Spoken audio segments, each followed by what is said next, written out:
some good games. And even Live 10, when Live 09 was still comparable to 2K in sales and fine games.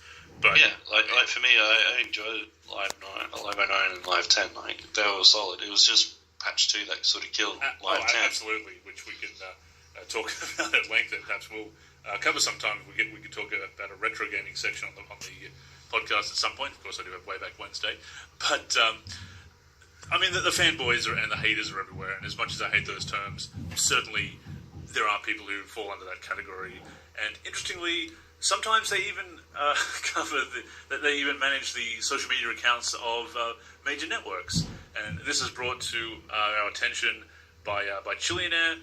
Shout out to Chillionaire, one of our listeners, and has some very nice things to say about the show on the site in recent times. Very much appreciate those kind words. But as brought to our attention, this tweet by 929 ESPN, which is Memphis, local Memphis affiliate of ESPN, and basically commenting on that story with the person who bought their friend an Xbox, and one of the games that was shown was NBA Live, and they've tweeted out, real friends don't buy their friends NBA Live.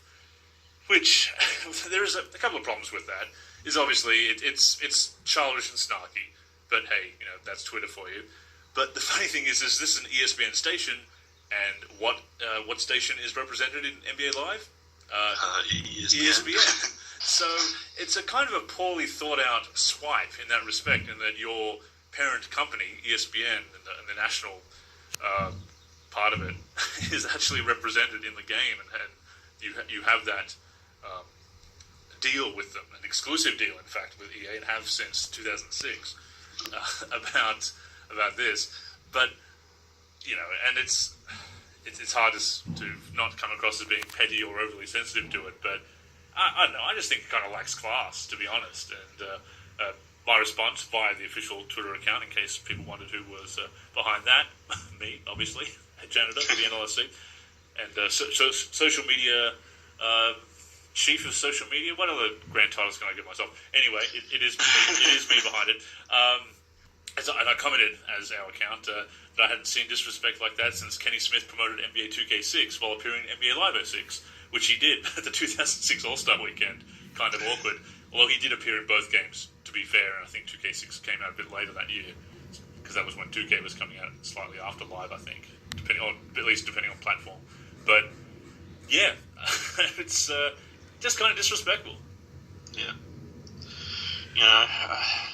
If it was, say, just before a launch of a game, and because if a partnership was new and really hadn't sort of been,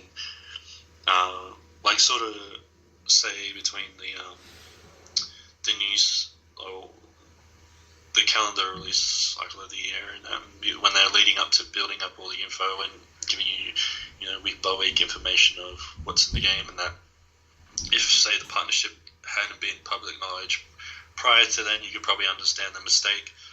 But given that, the partnership between the two companies and that has been around for quite a few years now,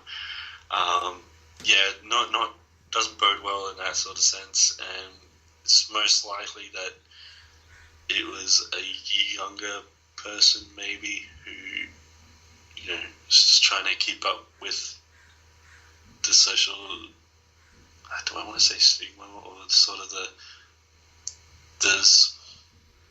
trending sort of troll sort of meme theme, I guess. I don't know, that's probably where I would take it in terms, trying to keep up with the Joneses of the trolls and stuff like that. So yeah, it's fashionable to be bashing. I mean, it's Twitter and a lot of social media platforms really thrive on negativity, obviously, and burns and jabs and all that kind of thing. So it's, I guess you can't take it too seriously at the end of the day, but I thought it was a little bit, especially since ESPN is actually in the game, has that partnership with EA. It was a bit of a foot in mouth situation at the very least. I thought that's the best I can say. Yeah. But it's not just them that are making social media gaffes. I mean, well, a lot of people make social media gaffes these days. We won't go into details about all that, but I'm sure people can pull up many examples. But an example that is relevant to our community, of course, as we move along to NBA 2K now, is the